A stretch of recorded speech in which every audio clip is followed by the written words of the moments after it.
Illustration 4 करेंगे working capital का। Question पढ़ लेते हैं।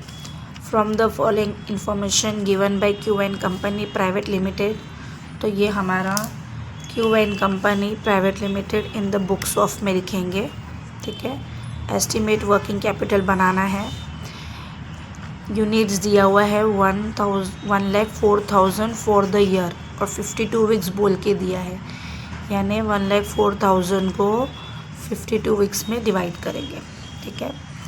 अब रॉ मटेरियल का कॉस्ट दिया हुआ है 5, लेबर का 40% ऑफ रॉ मटेरियल निकलेगा, ओवरहेड्स 50% लेबर कॉस्ट निकलेगा, प्रॉफिट 200% ऑफ ओवरहेड। ये सारी चीज़ें हम लोग देखते हैं, ठीक है।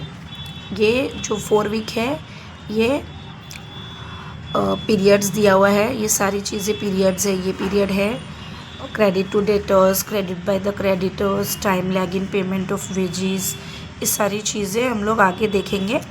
कैश बैलेंस मेंटेन करने दिया है 40,000, डेटर्स को सेल्स में करने बोला है, और एक पॉइंट आपको यहाँ पे एक्स्ट्रा आया है इसमें, परचेज अगेंस्ट कैश इज़ 20%, ठीक है।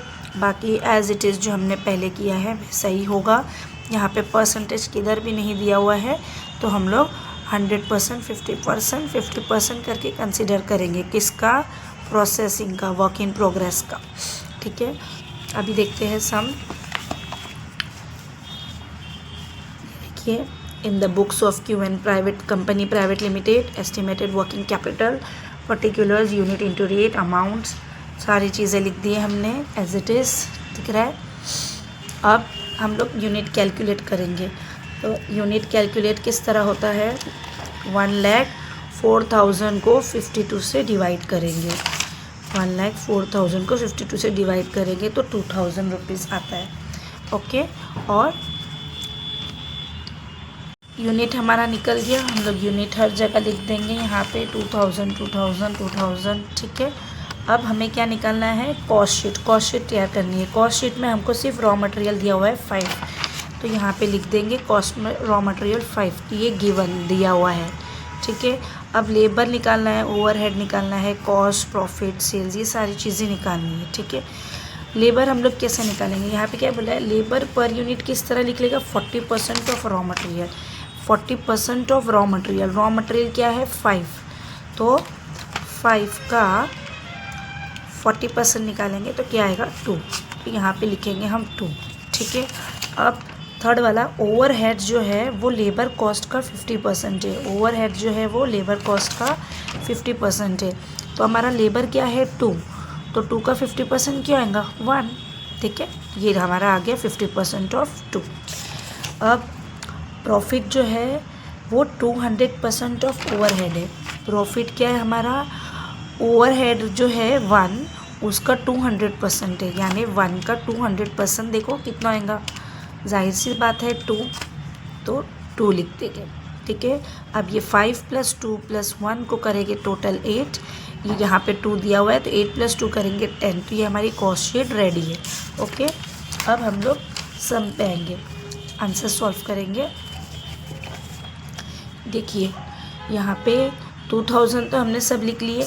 कॉस्ट शीट के हिसाब से रॉ मटेरियल 5 है, लेबर 2 है, ओवरहेड 1 है, तो सारी चीज़ें डाल देंगे 5, 5, 2, 1, ओके। यहाँ पे भी क्रेडिटर्स में भी रॉ मटेरियल से करेंगे 5, लेबर 2, 1, ठीक है।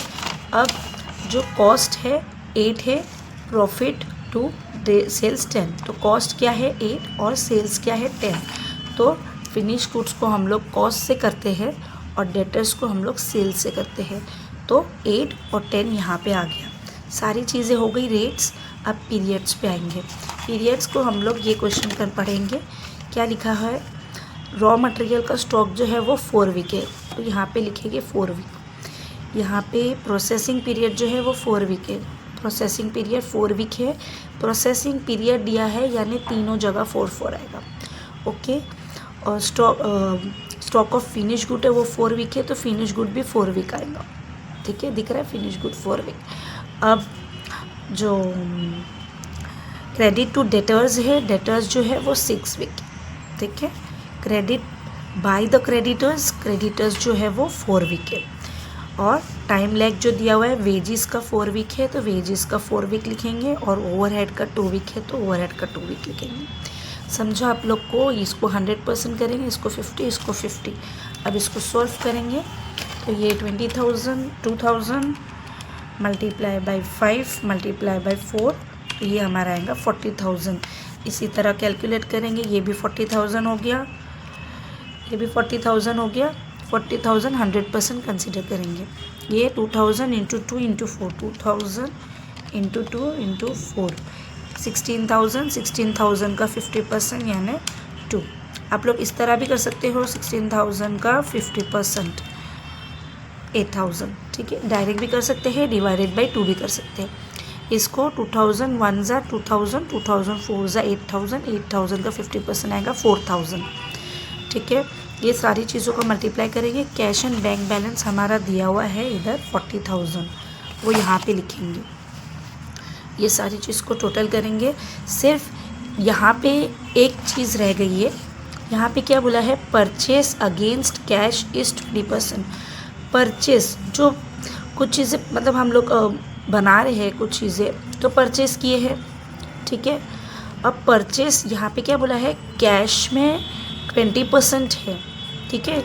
जितना भी परचेस किया है 100% में से 20% जो है वो कैश में किया है, तो बाकी का जो 80% है वो क्रेडिट पे किया होगा, ठीक है। हमने परचेस किया ना, परचेस किससे करते हैं, क्या परचेस करें, मटेरियल परचेस करें। किससे परचेस करें, सप्लायर से किए। तो सप्लायर कहाँ होता है, क्रेडिटर्स में। तो क्रेडिट पे क्या हुआ 80%। तो यहाँ पे हम लोग जो कैलकुलेट करेंगे वो इस तरह करेंगे, 2000 को 5 से मल्टीप्लाई करके, 4 से मल्टीप्लाई करके हमारा आंसर आएगा 40,000, ठीक है।